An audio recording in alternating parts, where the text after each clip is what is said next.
vendredi 10 février 2023, Pierre Palmade sous l'emprise de la drogue percutait la voiture d'une famille au cours d'un terrible accident.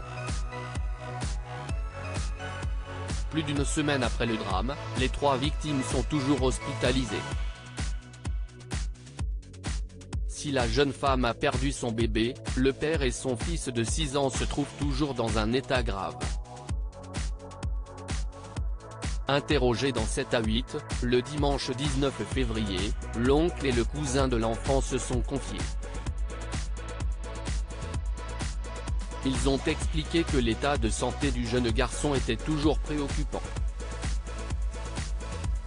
Actuellement, les médecins le soignent. Ils ont juste dit qu'il y avait 2 taches sur le cerveau. On m'a dit qu'il fallait attendre pour savoir quelles seraient les séquelles, ont-ils indiqué, très inquiets. L'enfant de 6 ans souffre au niveau du visage alors qu'il revenait d'une visite à l'hôpital. Les proches de l'enfant ont indiqué qu'en plus de possibles lésions cérébrales, il souffre de séquelles physiques.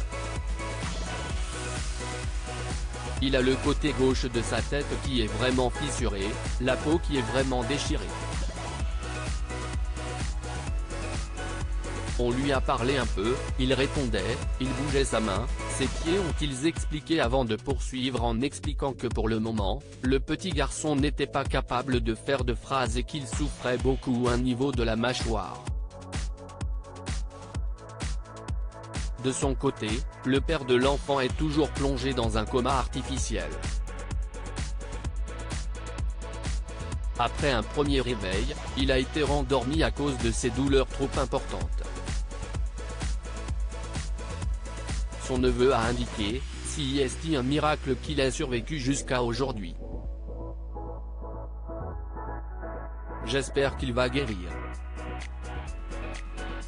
Si l'état de santé du père de famille pourrait s'améliorer dans les prochaines semaines, il ne pourra pas reprendre une vie normale puisqu'il sera handicapé au moins à 80%.